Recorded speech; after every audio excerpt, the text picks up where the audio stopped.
సప్తగిరులపై స్వయంభువుగా వెలసిన శ్రీ వెంకటేశ్వరుడు సర్వశక్తిమంతుడు, సకల వరప్రదాయకుడు, అన్ని లోకాలను అవలీలగా ఆలించి పాలించే అఖిలాండ కోటి బ్రహ్మాండ నాయకుడు, ముజ్జగాలను తన మాయలో ముంచెత్తే ఆ ముగ్ధమోహనమూర్తి మహత్యం ఉత్కృష్టం, ఊహాతీతం.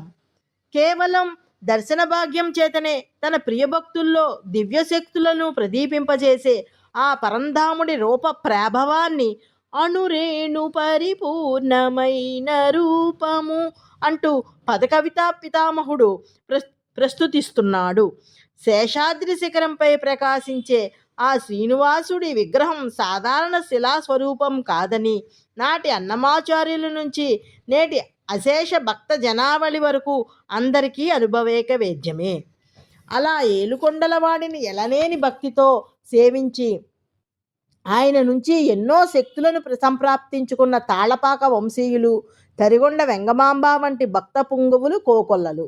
అయితే పరమాత్మపై ప్రీతి పెరుగుతున్న కొద్దీ ఆయన ఇచ్చే శక్తులు, సంపత్తులు అల్పమైనవిగా తోచి ఆయన దర్శన భాగ్యం కోసమే మనసు తపిస్తుంది. అందుకే భగవాన్ శ్రీ రామకృష్ణ పరమహంస భగవంతుడికి అసాధ్యమైనది ఏదీ లేదు, ఆయన మన సొంతమైతే సిద్ధులు, సంపదల్లాంటివి ఎన్నో మనకు స్వాధీనమవుతాయి అనేవారు. అయితే శ్రీనివాసుడు అలా సమస్త సిద్ధులతో పాటు సర్వోత్కృష్టమైన తన సాక్షాత్కారం వరకు అన్నిటినీ ప్రసాదించగలడానికి నేటికీ దృష్టాంతాలు ఎన్నో. ఆ అనుభూతులకు అక్షర రూపమిస్తూ శేషాద్రి నిలయుడి రూపం ఎంత విశేషమైనదో ఆ భాగవతోత్తముడు ఈ కీర్తనలో వినూత్నంగా వర్ణిస్తున్నాడు.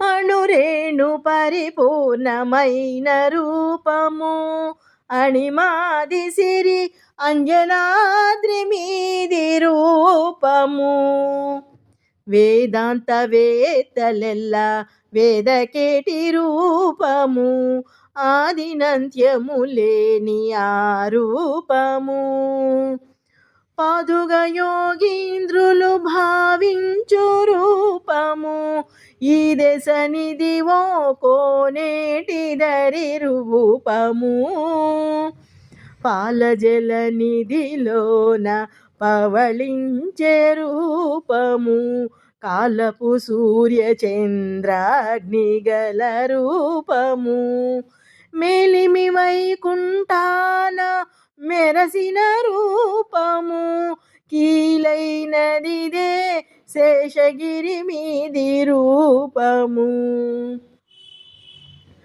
ముంచిన బ్రహ్మాదులకు మూలమైన రూపము, కొంచని మర్రాకు మీది కొన రూపము, మంచి బ్రహ్మమై